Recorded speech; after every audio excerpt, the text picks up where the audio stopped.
मन कृष्ण तन कृष्ण कृष्ण सुमिरन, कृष्ण धन कृष्ण रतन कृष्ण कृष्ण सुमिरन, कृष्ण तन कृष्ण मन कृष्ण कृष्ण सुमिरन।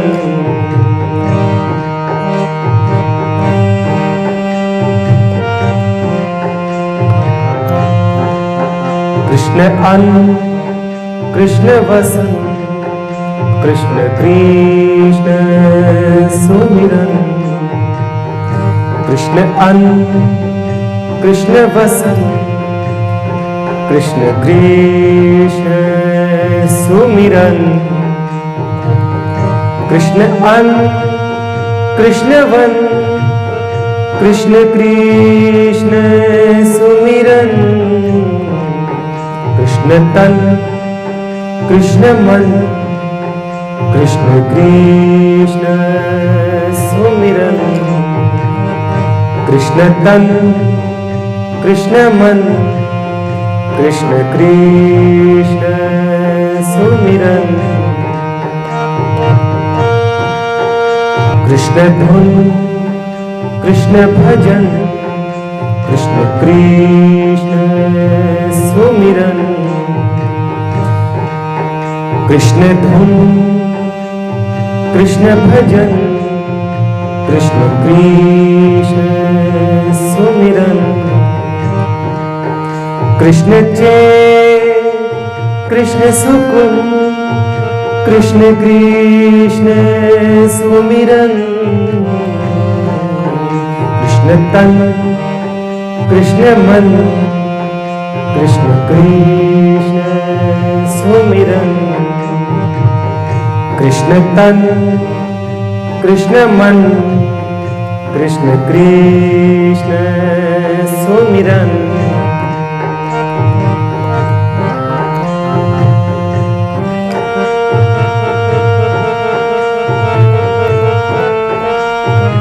कृष्ण गगन कृष्ण पवन कृष्ण कृष्ण सुमिरन,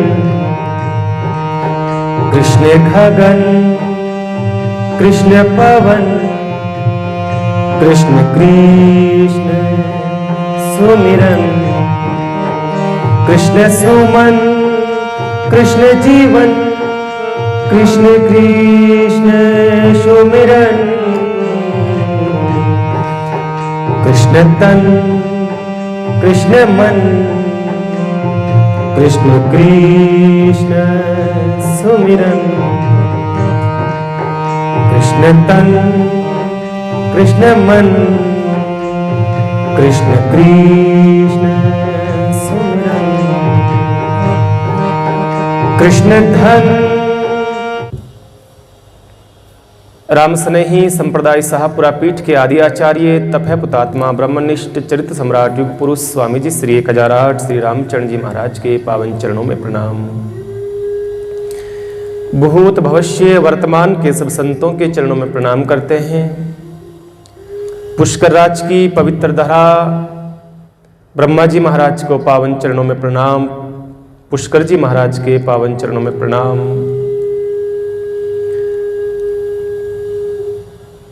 विराजमान सभी माताओं बहनों भाइयों और तारों की तरह टिमटिमाते व बालक बालिकाओं, दूर संचार के माध्यम से अपने घरों में बैठ करके सुन रहे सभी श्रोताओं के हृदय में विराजमान भगवान की झांकी को प्रणाम करते हैं।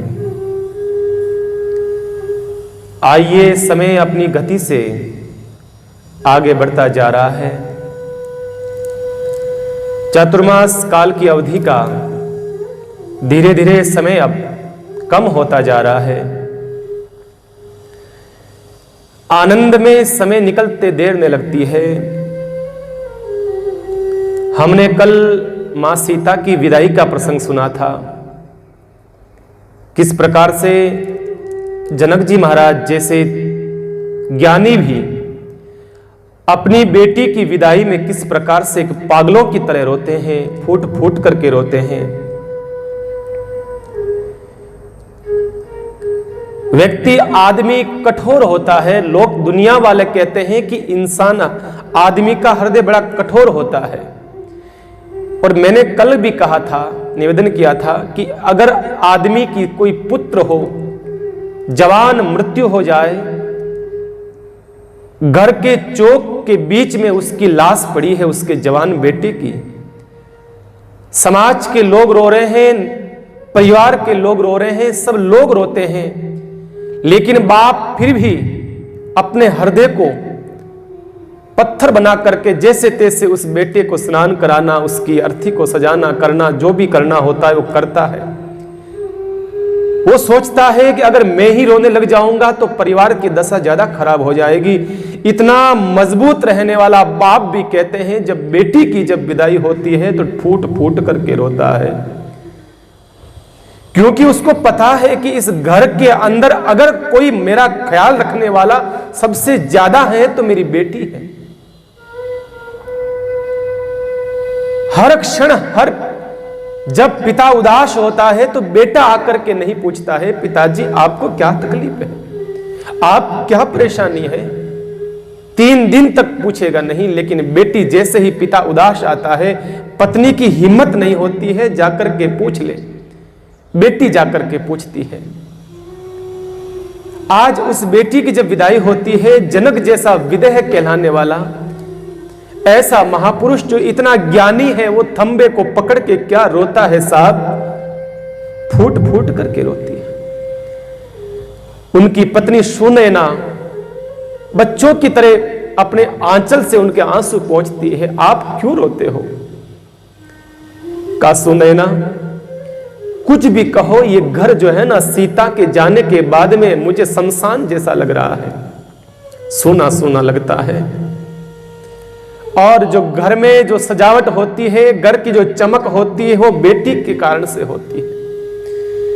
अगर बेटी जब तक घर में होती है तब घर में खुशियां रहती है, घर में नई डिजाइनिंग रहती है, घर में एक सजावट रहती है। जैसे ही बेटी विदा हो जाती है, मां के बस की बात नहीं रहती है, मां के बस की बात नहीं रहती है, ना ही पिता के बस की बात रहती है। आज जनक जैसा विदेह महापुरुष भी रो पड़ा। अरे जनक की छोड़ो, पशु पक्षियों ने खाना पीना छोड़ दिया, गायों ने रंबाना छोड़ दिया, तोता मैना सब फड़फड़ करने लगे उन पिंजरों के अंदर, हमें छोड़ दो, हम भी जाना चाहते हैं सीता के साथ में, हम भी जाना चाहते हैं सीता के साथ में। वो पिंजरे भी जनक जी ने कहा ये मर जाएंगे, ले जाने दो, जाने दो सीता के साथ में, ये सीता के बगैर नहीं रह पाएंगे।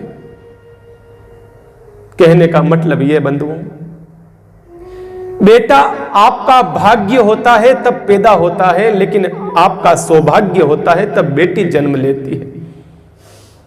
आपके घर में अगर आपका भाग्य प्रबल हुआ तो आपके घर में बेटा होगा, और आपका सौभाग्य प्रबल होता है तो बेटी होती है।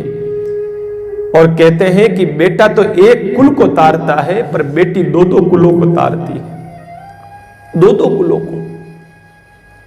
हे विधाता, इस स्त्री के जीवन में छूटना ही छूटना लिखा है, छूटना ही छूटना, जिंदगी भर उसके जीवन में छूटता रहता है। स्त्री का अपना जाति नहीं होती है, स्त्री का अपना नाम नहीं होता है। स्त्री के जीवन में जो भी सजावट होती है ना जीवन की, वो सब किसी और के नाम की होती है। स्त्री को उसके नाम से कोई नहीं जानता है। अगर छोटी होती है, लड़की होती है, तो पूछते हैं ये किसकी बेटी है। बड़ी हो जाती है, शादी हो जाती है, तो पूछते किसकी पत्नी है। बुढ़ी हो जाती है तो कहते किसकी मां है ये। तो कहने का मतलब है उसका खुद का नाम नहीं चलता है, उसके पिता का नाम, उसके पति का नाम, उसके बाप का नाम चलता है। जिंदगी भर में छूटता ही छूटता है उससे। आज जब अयोध्या में जब आए हैं ना दशरथ जी चारों बहुओं को लेकर के, कौशल्या, सुमित्रा, कैकेयी के सामने बैठे और क्या प्रशंसा करते हैं साहब, क्या प्रशंसा करते हैं बहुओं की। कहते हैं कौशल्या ध्यान रखना, हमारे घर में हमारे बहू नहीं आई है, हमारे घर में हमारी बेटी आई है।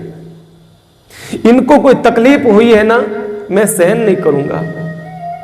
हमारी सीता को कोई तकलीफ नहीं होनी चाहिए। हमारी सीता ने कभी धरती पर पग नहीं रखा है, इसलिए इनको काम मत कहना। और तुम्हें पता है कौशल्या जी, सुमित्रा, कैकेयी, इनके ससुराल, इनके जो पीहर वालों ने हमारा क्या स्वागत करा है, क्या आदर करा है। हमारी जो अयोध्या है ना, ये इतना बड़ा वैभव जनकपुरी के सामने कुछ भी नहीं था। इतना वैभव था, उन्होंने इतनी, हमें इतने महीनों तक बारात रुकी, कभी मन में ये नहीं आया कि इतने दिन हो गए अभी गए नहीं। नित नया प्रेम बढ़ता है, नित नया उमंग बढ़ता है। संसार के वहां पर तो एक दिन बारात रुकती है, शाम को आती है, रात्रि को वापस विदा कर देते हैं। जनक जी कहते हैं, कौशल्या जी हमारा इतना सम्मान करा, नित नया प्रेम बढ़ता है। मैं रोज सवेरे जाता जनक जी के पास में, जनक जी अब विदा दे दो, अब जाना चाहते हैं। जनक जी मेरे पैर पकड़ लेते, नहीं अभी थोड़े दिन और रुकिए, आप ऐसे चले जाओगे। नित नया प्रेम बढ़ता है। ये ब्रह्म और भक्ति का संबंध है बंधुओं, ये ब्रह्म और भक्ति का संबंध है, जहां प्रेम बढ़ता है। हम संसार के लोग हैं जहां प्रेम घटता है। हम प्रेम किससे कर रहे हैं? संसार से करते हैं तो प्रेम घटता है। हम प्रेम ब्रह्म से करते हैं तो प्रेम ब्रह्म बढ़ता है। राज महल के दरवाजे के पीछे चारों बहनें अपने पीहर की प्रशंसा सुनती है। साहब इतनी खुशी होती है कि देखो हमारा बुढ़ा बाप कितनी मेहनत करके, कहां से मेहनत करके हमारी खुशियों के लिए जान लगाता है। तो कितनी खुशी होती है उसके ससुराल में, उसके पीहर की प्रशंसा होती है ना, बेटी को बहुत अच्छा लगता है। ध्यान रखो बंधुओं, आपके घर में बहू आई है ना, आपके घर में बहू आई है, अगर उसको खुश रखना चाहते हो ना, तो उनके पीहर की प्रशंसा करो। का बेटा तेरे पिताजी बहुत अच्छे हैं, तेरी माताजी बहुत अच्छी है, तेरा पीहर बहुत अच्छा है बेटा, तो आपकी सेवा करेगी वो, क्योंकि उसकी जान बसी होती है पीहर के अंदर। सबसे बड़ी उसके जीवन में, एक स्त्री के जीवन में गाली है तो वो है, दुख है तो वो है कि उसके पीहर को गालियां देना। बड़ी से बड़ी बेटी टूट जाती है। दशरथ जी परिवार के बीच में बैठ गए और पूरा परिवार चारों तरफ बैठ गया, बस प्रशंसा करने लगे हैं। कौशल्या जी क्या कहूं मैं उन जनक जी के बारे में, क्या कहूं हमारी सुनैना जी के बारे में, बड़ा सम्मान करा। ऐसे आनंदित हो गए, ऐसे आनंद हो गया कि उनको पता ही नहीं रहा। कई महीनों तक वो गए नहीं, राजसभा में जाना छोड़ दिया। इतने वो दशरथ जी महाराज, गोस्वामी तुलसीदास जी लिखते हैं कि दशरथ जी महाराज इतने बेटों में, बहुओं में आसक्त हो गए, राजसभा में जाना छोड़ दिया। कई महीने बीत गए। भगवान राम ने सोचा कि पिताजी इस प्रकार से अगर राजसभा में जाना छोड़ देंगे तो राज सत्ता कैसे चलेगी। भगवान ने सोचा ज्यादा खुशियां काम की नहीं है, क्योंकि भाइयों मिठाई मीठा खाओगे तो शुगर हो जाएगी। अगर चतुर्मास का समय होता है, लोग कहते हैं बरसात नहीं होती, बरसात नहीं होती है, और लगातार 5 दिन 10 दिन 15 दिन बरसात होने लग जाए, धूप नहीं आए ना, तो वही लोग हाथ ऊंचे कर करके कहने लगेंगे प्रभु अब तो सारी शीलन हो गई है, कपड़े नहीं सूखते हैं, परेशानी हो रही है, दीवारें गिल्ली हो रही है, छतें टपक रही है, धूप कर दे 4-5 दिन अच्छा कड़ाके की आनंद हो जाएगा। तो कहने का मतलब ज्यादा सुख आता है ना, तो ज्यादा सुख में भी कहते हैं तड़पना पड़ता है। भगवान ने सोचा अब थोड़ा सा दुख आना चाहिए अयोध्या में, राम वनवास रूपी। लोग तो पागल हो गए, अयोध्या के लोग तो जब से राम का विवाह हुआ तब से कुछ भी पता नहीं उनको, कब सुबह हो रहा है, कब शाम हो रहा है, क्या करना क्या नहीं करना कुछ भी पता नहीं। भगवान ने क्या करा, अब वापस यहां से राम वनवास की कथा का प्रसंग जोड़ते हैं बाबा गोस्वामी जी। क्या हुआ, काफी महीनों के बाद में आज दशरथ जी महाराज राजसभा में आए हैं और आकर के सारी सभा जय जयकार कर रही है, महाराज दशरथ की जय हो, महाराज दशरथ की जय हो, चारों ओर से जय जयकार हो रही है। दशरथ जी महाराज इतने महीनों से आए हैं, आज सभा बुलाई है दशरथ जी महाराज ने। जैसे सत्र होता है ना विधानसभा का, राज्यसभा का बुलाया जाता है सब विधायकों को, सांसदों को, कि भाई अमुक दिन आना है। इसी प्रकार से राजा रजवाड़ों को, सब आसपास के छोटी रियासतों को, पंच पटेलों को, सबको बुलाया आज दशरथ जी महाराज ने। आज सभा लगी है, पूरी सभा में जय जयकार हो रहा है दशरथ जी महाराज का। और दशरथ जी महाराज सिंहासन पर आकर के बैठते हैं। आकर के क्या करते हैं? राय सुभाय मुकुर कर लीना, राय सुभाय मुकुर कर लीना, बदन बिलो की मुकुटो शमकीना। जय जयकार हो रही है और राजसभा में बैठ करके कांच को देख रहे हैं। एक पास में शीशा पड़ा था, उठा करके अपना मुख देख रहे हैं। तब किसी संत ने कहा, ये तो समझदारी की बात नहीं लगी है? हम लोग कोई पार्टी में जाएं, कुर्सी पर बैठे हैं मंच के ऊपर, और बैग में से कांच निकाल के देखने लगे तो लोग कहेंगे भाई ये तो लगता है पागल है थोड़ा सा। इतना बड़ा अयोध्या का सम्राट राजा दशरथ इतने बड़े सिंहासन पर बैठा है और कांच निकाल करके मुख देख रहा है। तो यहां क्या कहा है? राय सुभाय मुकुर कर लीना। यह स्वभाव था उनका, यह कोई विशेष नहीं था, ये स्वभाव था। किसी इंसानों के स्वभाव में कोई बातें होती है ना, तो वो चाहे कहीं पर भी रहो, घर में रहो, कमरे में रहो या कहीं बाहर रहो, वो अपना स्वभाव नहीं छोड़ता है। दशरथ जी का स्वभाव था कांच देखना, देखते बार बार। तो क्या करा? दूसरा संत कहते हैं नहीं, कांच इसलिए देख रहे थे कि जय जयकार हो रही थी सभा के अंदर। दशरथ जी ने सोचा कि ये जय जयकार जो हो रही है ना मेरी, क्या मैं जय जयकार के लायक हूं कि नहीं हूं? मैं अपना चेहरा तो देखूं। बड़े ज्ञानी थे दशरथ जी, चेहरा तो देखो, क्योंकि दुनिया वाले लोग हैं, ये संसार के लोग हैं, ये मीठी जय जयकार भी करना जानते हैं। इंसान को बहलाने के लिए जय जयकार भी करते हैं वो। नेताओं की जय जयकार कितनी होती है? जब भी भाषण देने के लिए चुनाव में आएंगे, जय हो हमारा नेता कैसा हो, हमारा नेता ऐसा हो, जय जयकार हो, ये हो नेताजी ऐसा हो वैसा हो। दशरथ जी सोच रहे हैं कि मेरी जय जयकार हो रही है, अपनी शक्ल देख लूं पहले, क्या मेरी शक्ल जय जयकार करे जैसी है कि नहीं।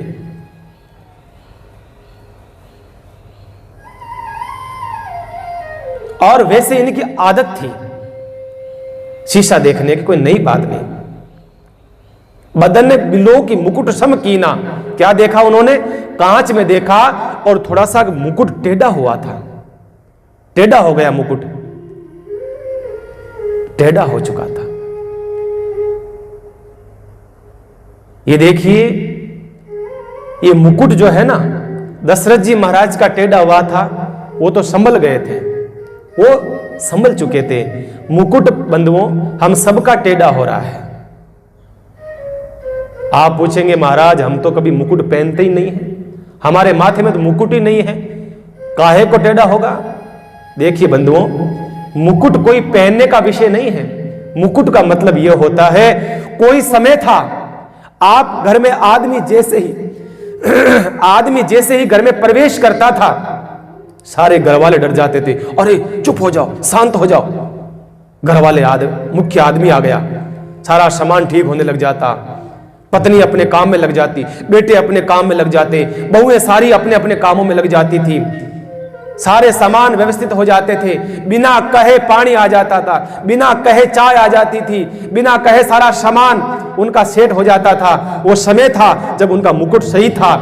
और अब वो घर में आते हैं तो महाराज कोई उनको पूछता नहीं, 2 बार 5 बार बोलते हैं पानी लेके आना, तो पीछे से आवाज आती है हाँ हाँ आ रहा, शांति से बैठे रहो, तो समझना मुकुट टेढ़ा हो गया। और क्या निशानी है मुकुट टेढ़ा होने की? यही तो निशानी है। कोई समय था कि आपकी बात का पूरे परिवार में बात चलती थी, आप जो कह देते थे लोहे की लकीर होती थी। आज आप 10 बार कहते हो तो एक बार भी आपकी बात नहीं मानता बेटा बहू, तो समझना मुकुट टेढ़ा हो गया। कोई समय में आपका जो बेड था सोने का, जो जहां सोने का बेड होता है, वो घर के एकदम अंदर कमरे में था, धीरे धीरे वो बाहर आता गया और ठेठ बाहर वाले कमरे में आ गया तो समझना मुकुट टेढ़ा हो गया। ये बंधुओं सबके मुकुट टेढ़े होने वाले हैं, ये मत सोचना कि हमारे दशरथ जी के वे थे, नहीं, ये समय आने दो, सबके मुकुट टेढ़े होते हैं। बहुएं आएगी, पोते पोती होंगे, परिवार बढ़ेगा, धीरे धीरे मुकुट टेढ़ा होगा, धीरे धीरे मुकुट टेढ़ा होगा, धीरे धीरे। तो ये जय जयकार जो हो रही है ना, इन जय जयकार से संभलो। दुनिया वाले जय जयकार झूठी भी करते हैं और विशेष करके गद्दी पर बैठे हुए, राज गद्दी पर बैठे हुए और व्यास गद्दी पर बैठे हुए, दोनों को ये झूठी जय जयकारों का विशेष ध्यान रखना, विशेष ध्यान रखना, क्योंकि ज्यादा होती है। राजनेताओं की जय जयकार ज्यादा होती है और संतों की जय जयकार ज्यादा होती है। जितनी जय जयकार होती है ना, उतने पैर संभल संभल करके रखो। ये जय जयकार नहीं है, ये कांटे हैं, कांटे। आज आपकी जय जयकार हो रही है ना, कल वही जय जयकार नहीं, कल आपके साथ में वही आपको गालियां दे सकते हैं। इसलिए कहा है जय जयकार में कभी प्रसन्न नहीं होना, प्रसन्न नहीं होना, संभल संभल करके चलना चाहिए, संभल संभल कर। वक्ताओं को और राजनेताओं को और मुकुट को सीधा किया, जैसे मुकुट सीधा करते हैं। और क्या देखा, श्रवण समीप भय सित केसा, श्रवण समीप भय सित केसा, मनहु जरठपन अश उपदेसा। श्रवण समीप भय सित केसा, क्या देखा, दशरथ जी महाराज ने अपना मुकुट सीधा किया और क्या करा, कान के नीचे कुछ बाल सफेद आ गए। श्रवण समीप भय सित केसा, कान के पास में कुछ बाल सफेद आ गए हैं। इसका मनब क्या मतलब, मनहु जरठपन अस उपदेशा। वो बाल क्या शिक्षा दे रहे हैं, राजा अब राजगद्दी छोड़ दे, अब लोभ मत कर, तेरे बाल सफेद आ गए हैं, अब राजगद्दी को छोड़ दो, अब ये राजगद्दी राम को दे दो। ये सफेद बाल इशारा कर रहे हैं राजा को। देखिए, एक तो दशरथ जी थे जो सफेद बाल देखा और राजगद्दी को सौंपने लगे। एक दशानन था रावण, उसके 10 मुकुट गिर जाते हैं लंका के अंदर। अंगद जब पांव धरता है ना धरती के ऊपर, जोर से पांव मारता है तो ऊपर सिंहासन पर बैठे हुए रावण के 10 मुकुट नीचे गिर जाते हैं। फिर भी वो मूर्ख वापस उन मुकुट को माथे पे रख लेता है। वो होता है रावण, नीचे गिरे हुए मुकुट को माथे पे रख लेते हैं। और ये दशरथ जी है, मुकुट टेढ़ा हुआ और उस मुकुट को राम के माथे पे धरने लगते हैं। बुढ़ापा जब आता है, सबसे पहले कान के पास बाल सफेद हो जाएंगे आपके। सबसे पहले कान के पास जो बाल है ना वो सफेद होंगे। क्यों? क्योंकि वो कान के पास में है और कान में कहते हैं भैया अब तैयारी करो, अब बैग जमाओ, अब यात्रा की तैयारी करो। भगवान के वहां से धीरे धीरे वारंट आते हैं, वारंट कई प्रकार से वारंट आते हैं कि अब काल आने वाला है, अब तुम चेत जाओ। सबसे पहले काल शुरुआत करेगा नीचे से, सबसे पहले घुटने दुखने लगेंगे। आज लगभग लोगों की समस्याएं क्या है? घुटनों का दर्द। 50 साल, आजकल तो 40 साल के आदमियों के घुटने दुखते हैं भाई। ऐसी स्थिति हो गई आज। सबसे पहले यहीं से शुरू हो जाएगा, घुटने दुखने लगेंगे। आदमी होशियार है, घुटने चेंज करवा लेगा, क्योंकि आजकल चेंज हो जाते हैं सब चीजें। फिर पहला वारंट आया भगवान के घर से, चेत जाओ, अब संसार में मत घूमो रोते फिरो, एक जगह बैठ जाओ, भजन करो, हम नहीं मानते। फिर काल और ऊपर आता है। फिर धीरे धीरे हमारा जो पेट है वो पचता नहीं है, खाना बाता नहीं है, खाना पचता नहीं है, फिर भी इस स्वाद, रस स्वाद के कारण से हम खाते हैं। धीरे धीरे और ऊपर आता है, हमारी गर्दन हिलने लग जाती है। भगवान के वहां से वारंट आता है, अब चेत जाओ, अब भजन में लग जाओ। फिर भी हम नहीं संभलते। धीरे धीरे और ऊपर आता है, हमारे आंखों से दिखना कम हो जाता है, कानों से सुनना कम हो जाता है, हमारा सारा शरीर डगमगाने लग जाता है। ऐसी स्थिति हो जाती है, फिर भी जीव संसार को छोड़ना नहीं चाहता है, फिर भी नहीं छोड़ना चाहता। धीरे धीरे समय के साथ में घर बार को त्यागने की कोशिश करो। बंधुओं, आप भागवतों को पढ़ो, रामायण को पढ़ो, इनमें सब में पढ़ लेना कि जितने संत वे हैं, जितने राजा महाराजा वे हैं, एक समय के बाद में अपने बेटों को सौंप करके निकल जाते थे। कहां? कहीं न कहीं तीर्थों में, कहीं आश्रमों में, कहीं संतों की सेवा में, पहाड़ों में, जंगलों में रहते थे, भजन करते थे और वहीं अपने प्राण छोड़ देते थे। 99% लोगों को सुन लेना, आप देख लेना कि वो लोग एक समय के साथ में त्याग देते थे। आज आदमी बुढ़ा हो जाता है, मरते मरते भी अंतिम समय में भी चाबी नहीं छोड़ता तिजोरी की, नहीं अभी भी नहीं छोड़ूंगा। समय के साथ में त्याग कर दीजिए, समय के साथ में आना चाहिए।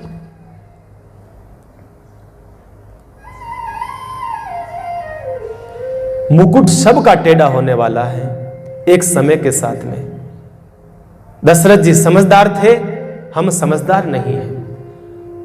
हमारा समाज में, परिवार में, सब जगह मुकुट टेढ़ा हो चुका है। अब हमें संभलना होगा। और उसी समय दशरथ जी तो समझदार थे, सीधा जैसे मुकुट टेढ़ा हुआ वापस ठीक नहीं करा, मुकुट को रख दिया। अब तो मुकुट राम के माथे पे रखना, बस आ गए सीधे गुरुदेव के चरणों में। गुरुदेव को प्रणाम करा महाराज, कहा कि हाँ बोलिए राजन क्या बात है। महाराज आज मेरे मन की बात कहना चाहता हूं। कहा बोलिए ना, क्या कहना चाहते हो। कहा महाराज मेरा राम जो है ना, चारों ओर से प्रशंसा हो रही है। मेरे राम का दुश्मन भी प्रशंसा करता है, इतना अच्छा है। यहां अयोध्या के लोग तो प्रशंसा करते हैं, पर दुश्मन जो है ना, मेरी भी शत्रु भी मेरे राम की प्रशंसा करते। और ये सच है बंधुओं, राम की प्रशंसा रावण भी अंदर अंदर करता था, अंदर अंदर, बाहर तो नहीं बोल सकता था। और तो और लंका में राक्षस लोग राम की प्रशंसा करते थे। भाई कुछ भी हो, राम जैसा मर्यादा पुरुषोत्तम, देखो कितना दयालु है राम, कितना दयालु है। जो भी शरण में आया उसको ग्रहण करता है। पापी से पापी भी है, उसको भी भगवान अपनी ग्रहण में लेते हैं।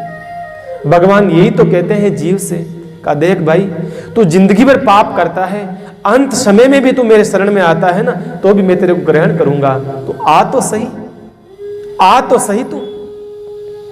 इतना दयालु है परमात्मा। दशरथ जी राम की प्रशंसा करते हैं। गुरुदेव मेरे राम हर प्रकार से योग्य है, मेरे राम में हर प्रकार के गुण हैं। तो गुरु ने कहा आज प्रशंसा क्यों कर रहे हो अपने बेटे की। कहा महाराज मैं इसलिए कर रहा हूं, अब मेरा शरीर वृद्ध हो गया है, अब मैं मुक्त होना चाहता हूं राजगद्दी से, अब मैं मेरे बेटे को राजा बनाना चाहता हूं। आप मुहूर्त देखिए, बताइए महाराज आप बताइए। और जैसे ही कहा मैं अपने बेटे को राजा बनाना चाहता हूं, और वशिष्ठ जी महाराज इतने खुश हुए हैं ना, इतने खुश हुए। अरे कहा राजा तूने मेरी मन की बात छीन ली प्यारे, तूने तो मेरे मन की बात को छीन लिया। मैं तुझे कहने वाला था ये बात, तो खुद ने कह दिया आगे होकर के, मुझे अच्छा लगा। कहा मुहूर्त देखिए। अरे राजा कैसी बात करता है, राम के राज्य अभिषेक का मुहूर्त होता है कोई। बेगी विलंबु न करिए नृप साजिए सब ही समाज। अरे राजन जब राम का राज्य अभिषेक होगा ना, तो सारे सुकुन भी एक साथ में आ जाएंगे। तो राम का कर। बेगी विलंबु क्या कहा, जितना जल्दी हो सकता है उतना जल्दी कर दो, विलंब मत करना। बेगी विलंबु, जल्दी करो, विलंब मत करो। सभी समाज को बुला लो और जल्दी से कर दो। तो कहा महाराज कोई मुहूर्त तो बताओ, ऐसे क्या कर रहे हो, कोई मुहूर्त, कोई टीपड़ा कुछ देख करके बताओ। तो क्या कहा वशिष्ठ जी ने, सुदिन सुमंगल तब ही जब राम होय जुबराज। सारे के सारे मंगल सुमंगल उसी समय हो जाएंगे जब आप राम जो है ना राजा बनेगा तब। सारे साज सारे सुमंगल सब हो जाएंगे जब राम राजा बनेगा तब। इस प्रकार से मानो हरी झंडी मिल गई हो, बड़े प्रसन्न होते हैं। लेकिन यही गलती कर दी, कहा ठीक है महाराज कल बनाएंगे राजा, बस यहीं से गलती हो गई। राजा ने, गुरुदेव ने कहा जल्दी से बना दो, ऐसा विलंब मत करो, बेग ही बनाओ, मतलब अभी बना दो, यूं समझ लो। पर राजा ने क्या कह दिया, कल बनाएंगे महाराज। बस यहीं से गलती हो जाती है बंधुओं। शुभ समय कभी टालना मत, ध्यान रखना। ये जो गलती हो गई राजा से, जो शुभ को टालता है तो सारे अशुभ फिर डेरा डाल देते हैं घर के अंदर। हमारा कोई शुभ काम करना होता है ना तो हम कहते हैं महाराज बाद में सोचेंगे। हम कहते हैं किसी को कि भाई ये कर लो, समय अच्छा है, बढ़िया समय है, ये काम करो, ये कार्य कर लो महाराज। अब बार तो थोड़ा सा कोरोना के कारण धंधा मोड़ा होगा, धंधा कमजोर होगा, आगे देखा महाराज कोई हो जन देखो आगे कहीं वे।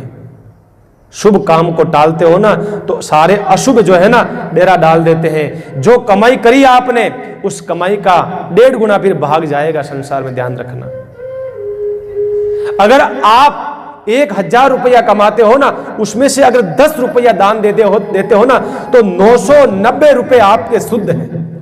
ये शास्त्र कहता है, मैं नहीं कह रहा हूं, ये शास्त्र कहता है। 100 रुपया कमाते हो ना, उसमें से अगर एक भी दे दिया तो 99 रुपए आपके शुद्ध हैं। यूं समझ लो वो खरे हैं। जैसे सोना खरा होता है 24 कैरेट का, इस प्रकार से 99 रुपए आपके खरे हैं। 99 रुपए खरे। चूकिए मत ऐसे सुमंगल, ऐसे मंगल कार्यों के अंदर।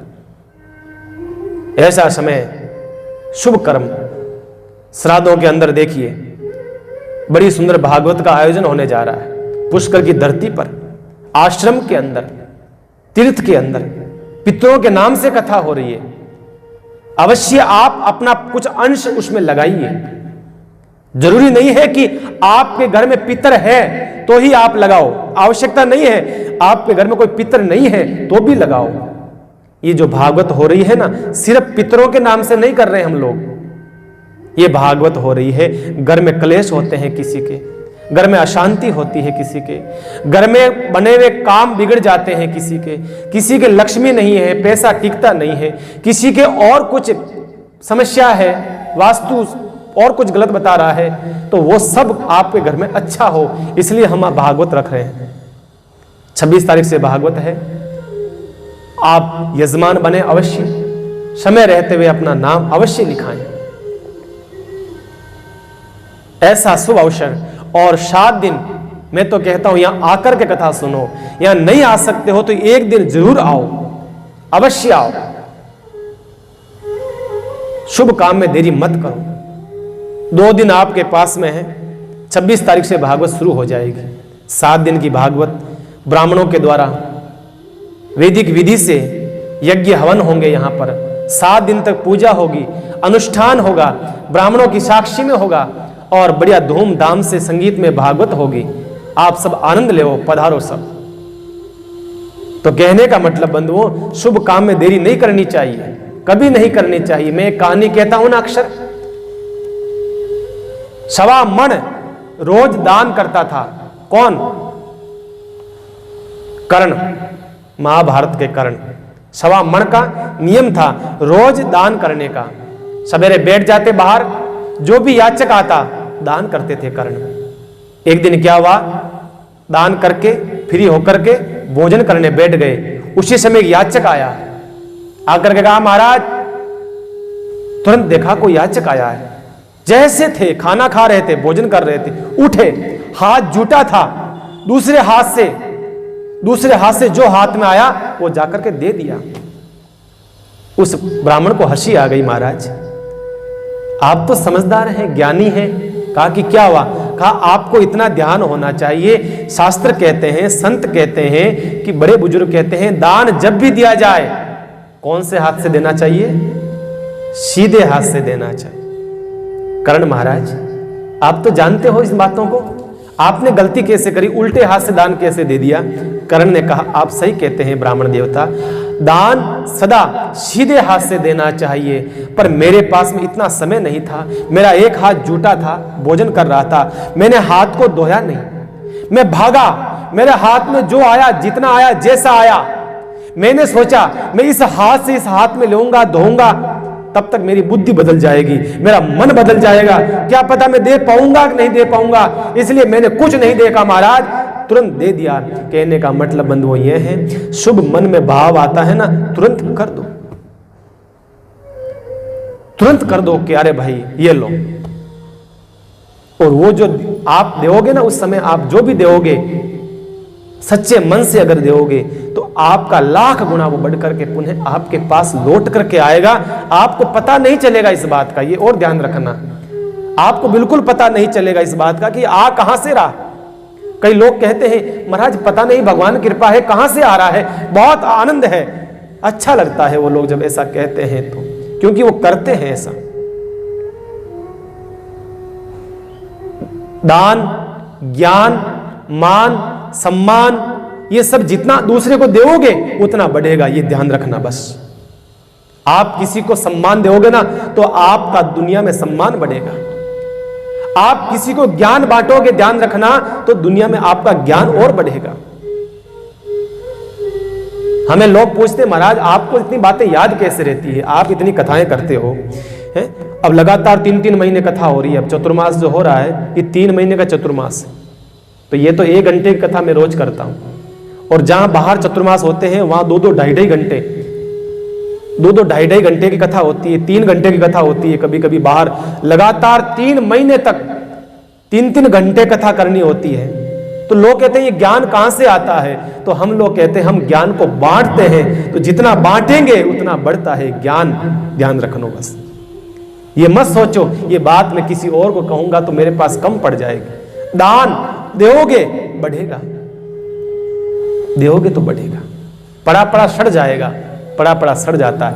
पानी होता है ना कुएं के अंदर, कई सालों साल आप काम मत लीजिए, वो पानी सड़ जाएगा, पानी निकालते रहिए, ताजा आता रहेगा, निकालते रहिए, ताजा आ रहा था। इसी प्रकार से लक्ष्मी कहती है मैं भगवान के अलावा किसी के पास स्थिर नहीं रहती हूं, मैं भगवान विष्णु के अलावा किसी के पास स्थिर नहीं रहती हूं, तो तुम लोगों के पास मैं कैसे रह जाऊंगी?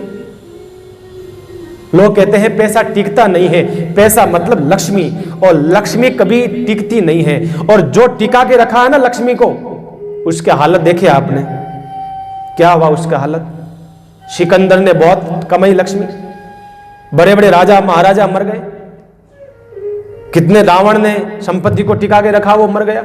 संपत्ति टिका करके रखना का ये नहीं करना चाहिए, ये चलती रहनी चाहिए, आती रहेगी जाती रहेगी, क्योंकि भगवान को टिकाइए, परमात्मा स्थिर होते हैं, लक्ष्मी स्थिर नहीं होती है। इसलिए क्या करिए, परमात्मा के साथ में लक्ष्मी को बुलाइए, भगवान विष्णु को बुलाइए। भगवान विष्णु की पत्नी कौन है? लक्ष्मी। और भगवान जब गरुड़ पे बैठ के आएंगे ना, गरुड़ पर बैठ के आते हैं भगवान, और गरुड़ जो है ना वो स्थिर रहता है। गरुड़ जब बैठ जाता है ना, आप देखना गरुड़ जब भी बैठ जाएगा स्थिर बैठा रहेगा।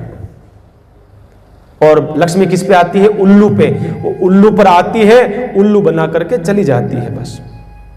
इसलिए अकेली लक्ष्मी को मत बुलाइए, साथ में भगवान को बुलाइए, तो भगवान जब आएंगे अपनी पत्नी को साथ में वैसे ही लेकर के आ जाएंगे। अब भाई देखिए, आप जब शादी ब्याह में जाते हो, तो आप जब जाते हो तो घर का जो मालिक होता है, आदमी होते हैं वो तो आप जानते हो, मालिक तो माताएं बहनें भी है, पुरुष भी है, लेकिन जब भी कोई शादी का कार्ड लेकर के जाएगा तो वो उसका नाम लिखेगा, किसका? आदमी का नाम लिखेगा साहब, आदमी का नाम लिख करके सह परिवार लिखेगा। वो फिर क्या कहेगा? साहब आपको पधारना है सह परिवार। ऐसा थोड़ी कहेगा कि आप आओ ना आओ, आपकी घरवाली को भेज देना, ऐसा थोड़ी कहते हैं। हम तो करते हैं ऐसा, हम कहते हैं विष्णु भगवान आप आओ ना आओ, माँ के लक्ष्मी जी ने भेज दी, जो बरसाने का काम को नहीं, ये गलत कर रहे हैं हम। तो इस प्रकार से शुभ काम में देरी नहीं। राजा सीधा वशिष्ठ जी के पास में गए, वशिष्ठ जी से कहा, तो वशिष्ठ जी ने कहा विलंब मत करो राजा, बस चूकिया 84 है, बस करो शुरुआत, बनाओ भगवान को राम को राजा। कहा ठीक है महाराज, कल बना देंगे। गुरुदेव चुप हो गए, कुछ नहीं बोले। कहा बस गुरुदेव समझ गए, बस यहीं से राजा ने गलती कर दी है, बात कल पर चली गई, तो फिर कल तो कल किसी का नहीं हुआ, कल किसी का नहीं। मैं कहीं दुकान पे जाता हूं तो दुकान पे कुछ लिखा हुआ होता है, सामने लिखा होता है, उसके ऊपर लिखा होता है कि आज नकद कल उधार, आज नकद कल उधार। अब उनको पता है दुकान वालों को कि कल कभी आएगा नहीं, कल किसी का नहीं आया, कल कल करते काल आ जाएगा, पर कल किसी का आया, किसी का नहीं आएगा। राजा चले गए सीधे वापस गुरुदेव के पास में से, सीधे राजसभा में आए और सारे पंच पटेलों को बुलाया, पूरे पंच परमेश्वर को बुलाया, सबको बुलाया और हाथ ऊंचा करके भुजाएं उठा करके राजा कहता है, जो पांचई मत लागे नीका करहूं हर्षी ही रामे टीका। अगर आप लोगों को अच्छा लगता है तो मैं राम राम राम का राज्याभिषेक करना चाहता हूं। विनती सचिव करही कर जोरी, जी ही जगपति बारिश करोरी। और जैसे ही घोषणा हुई है राम राज्य की, और चार पूरी सभा के अंदर जय हो महाराज दशरथ की जय हो, जी ही जगपति बारिश करोरी। महाराज आपकी उम्र करोड़ों वर्ष की हो, करोड़ों वर्ष की हो, करोड़ों वर्ष की। जग मंगल में काज विचारा, बेगिए ना तो लायो बारा। महाराज आपने जगत के मंगल के लिए क्या बात कही है। आनंद हो गया है, आनंद हो गया, आनंद हो गया।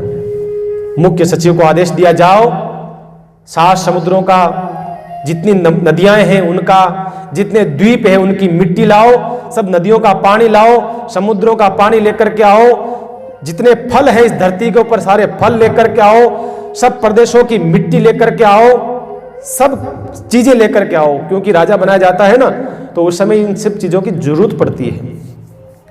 पूरी अयोध्या में आनंद हो रहा है, पूरी अयोध्या में आनंद हो रहा है।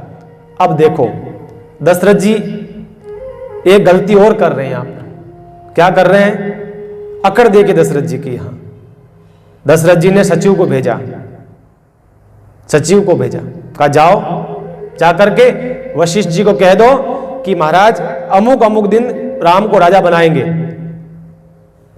आपको पधारना है, आपको बुला रहे हैं। सचिव को भेजा, कह दो जाकर के कि आपको राजा बुला रहे हैं। यहीं से गलत कर दिया।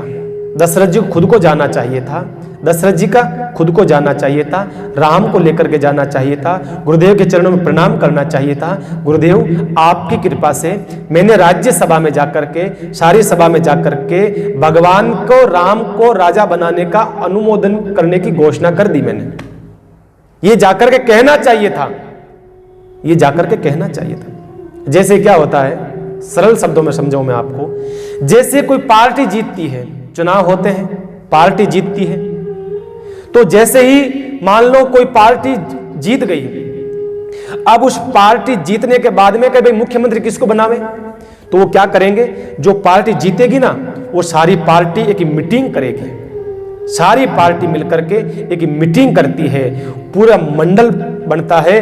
वो कहते हैं सब मिलकर के कि साहब इतने विधायक हमारे पास में हैं और इस आदमी को मुख्यमंत्री बनाएंगे, ठीक है ना। वो मीटिंग होती है, इसको मुख्यमंत्री बनाएंगे। अब आपने मुख्यमंत्री तो चुन लिया कि हम बनाएंगे, लेकिन प्रमाणित कौन करेगा, राज्यपाल करेगा।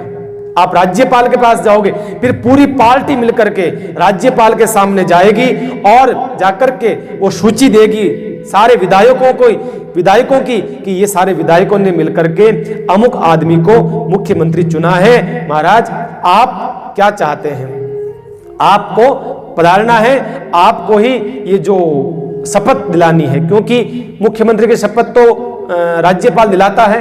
तो राज्यपाल के पास में जाएंगे और कहेंगे आपको शपथ दिलानी है महाराज आप, बस ये होता है नियम। तो ये कहता है, यहां पर क्या हुआ, दशरथ जी ने गलती कर दी, मुख्यमंत्री तो चुन लिया अपना, लेकिन खुद नहीं गए, बस हो गया, अकड़ आ गई उनके अंदर।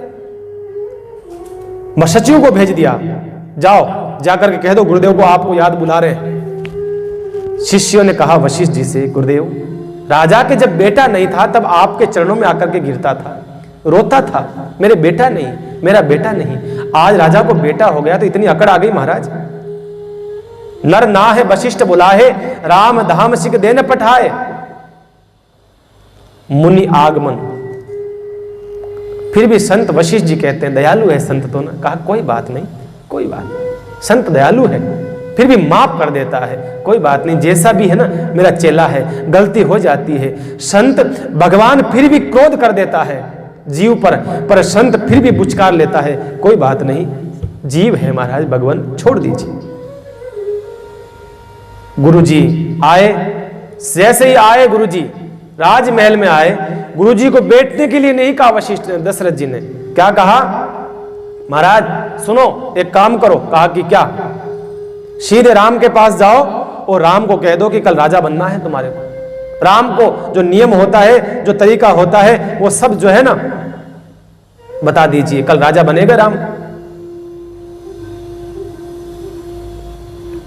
और सीधा राम के पास भेज दिया। मुनि आगमनु सुनत रघुनाथा, द्वार आय पद नायो माथा। जैसे ही वशिष्ठ जी आए हैं भगवान राम की तरफ, महल की तरफ, दरवाजा, सेवक आया, दरवाजा खटखटाया, भगवान स्वयं दरवाजा खोलते हैं आज पहली बार। बाकी भगवान के सब सेवक लगे हुए हैं, सेवा के अंदर भगवान को कभी दरवाजा नहीं खोलना पड़ता है। आज पहली बार सेवक दरवाजा खोलते हैं भगवान का, भगवान खुद खोलते हैं सेवक की जगह, क्योंकि सारे सेवक लगे हैं तैयारियों के अंदर। पूरी अयोध्या में तैयारियां हो रही है, जगह जगह तोरण द्वार लग रहा, सब बालक खुशियों में नाच रहे हैं, हमारे राम राजा होंगे, हमारी मैया सीता वो रानी होगी, चारों ओर अयोध्या में आनंद हो रहा है। तो सारे सेवकों को भगवान ने भेज दिया था, आज भगवान खुद दरवाजा खोलते हैं। सामने देखा आज गुरुदेव खड़े हैं। आज पहली बार गुरु चल करके आज राम के दरवाजे पर आया है। मुनि आगमन सुनत रघुनाथा, और तुरंत प्रणाम करा, चरणों में गिर जाते हैं गुरुदेव के भगवान।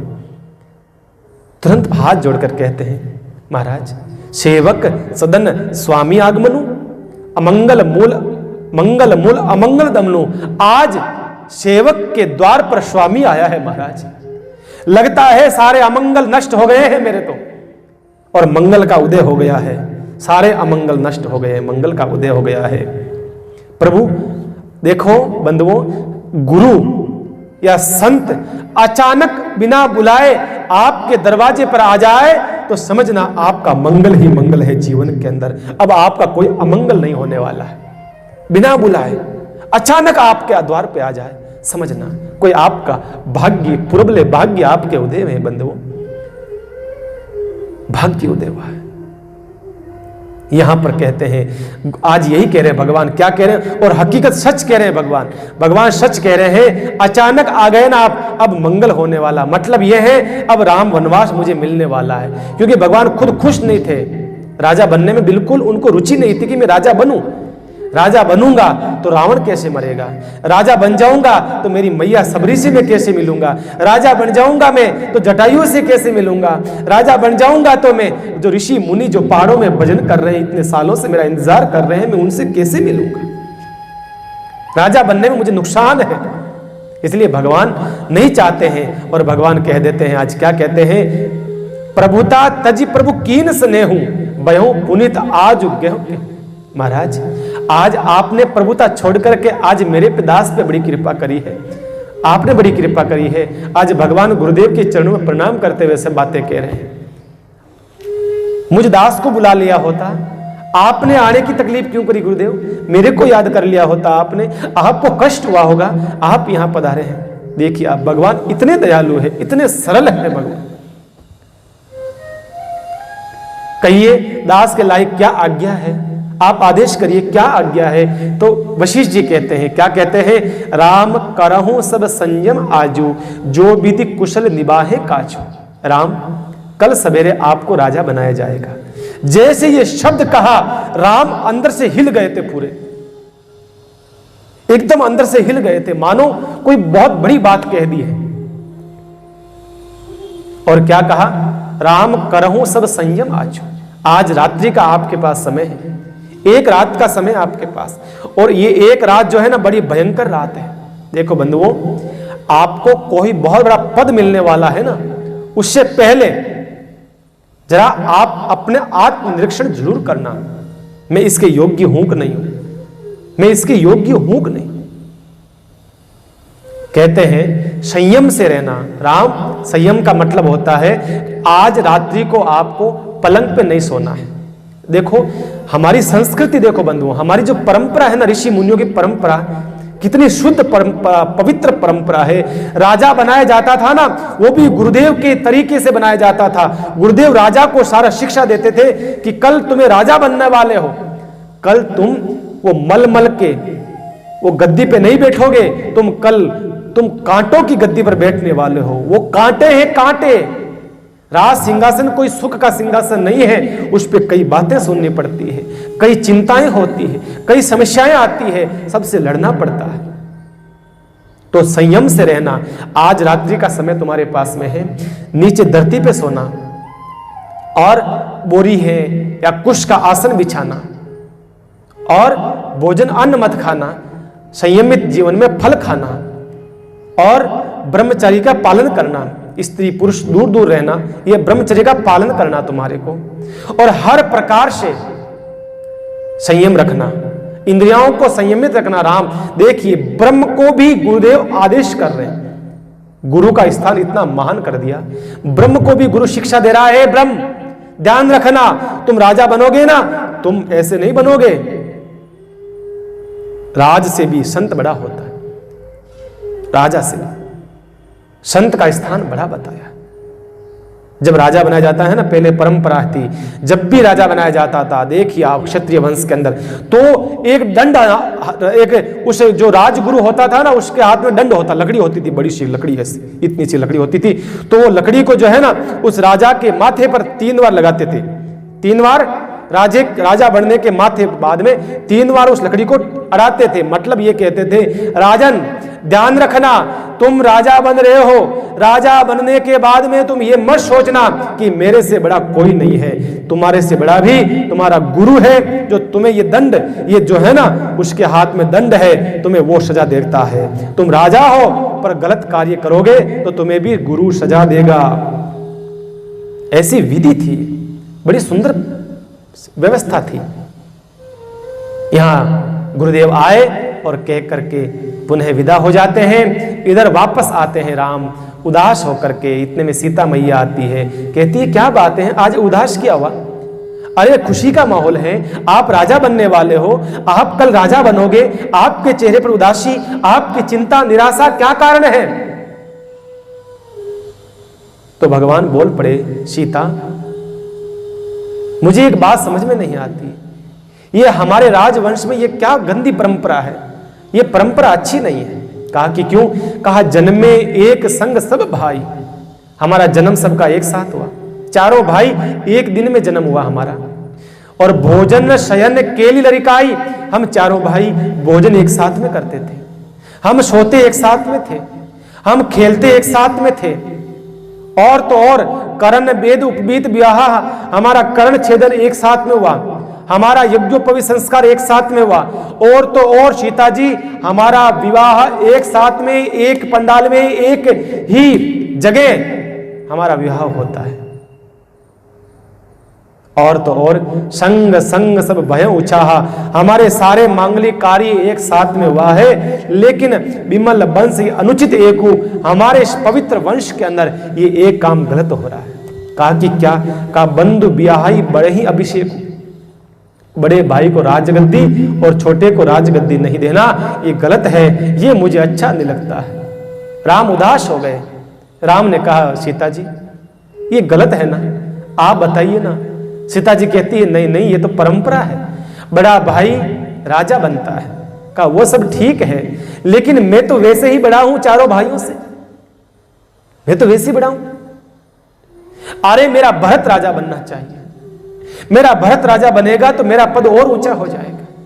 अभी तो मुझे लोग कहते हैं भरत का बड़ा भाई राम, भरत का बड़ा भाई राम, और भरत राजा बन जाएगा ना तो दुनिया वाले कहेंगे महाराज अयोध्या के सम्राट महाराज भरत जी के बड़े भाई राम, तो मेरा पद तो और ऊंचा हो जाएगा, मुझे लोग और ऊंचा मानेंगे। मैं छोटा कहां से हुआ, मैं तो और ऊंचा हो जाऊंगा। ये गलत है सीता जी। देखिए, ये राम राज्य है बंधुओं, ये होता है राम राज्य। ये तेरा है, ये तेरा है, ये है रामायण, ये मेरा है, ये मेरा है, ये है महाभारत। महाभारत क्यों हुआ? कौरवों ने कहा ये मेरा है, पांडवों ने कहा नहीं ये मेरा है। इस कारण से लोग मरे, कितने लोग मारे गए। और रामायण का जन्म होता है, ये तेरा है भरत, ये राज्य तेरा है। भरत कहता है नहीं राम, ये राज्य मेरा नहीं है, ये राज्य आपका है। दोनों भाई 14 साल तक उस अयोध्या की गेंद को ठोकरें मारते रहे, पर 14 साल तक कोई राजगद्दी पे नहीं बैठा तो कोई नहीं बैठा, कोई राजा नहीं बनता है। 14 साल तक वो राजगद्दी सुननी पड़ी रही, दोनों भाइयों के बीच के प्रेम के कारण से।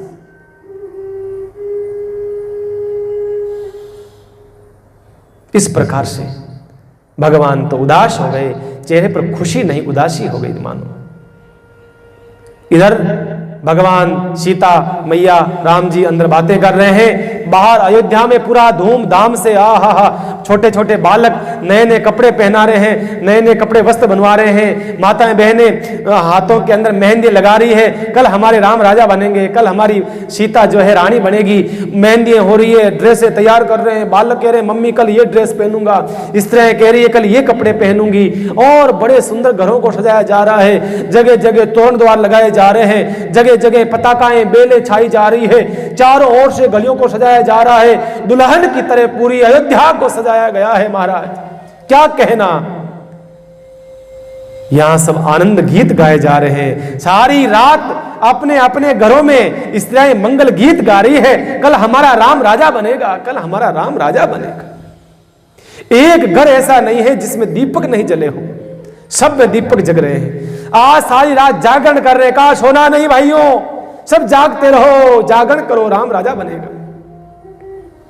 इधर तो तैयारी चल रही है, आकाश में क्या चल रहा है? षड्यंत्र चल रहा है। आकाश में देवता लोगों के मीटिंग बुलाई, आपातकालीन मीटिंग बुलाई। देवताओं ने कहा भैया कहा मामला गड़बड़ हो रहा है अयोध्या में। कहा क्यों? कहा कि राम राजा बन जाएगा कल।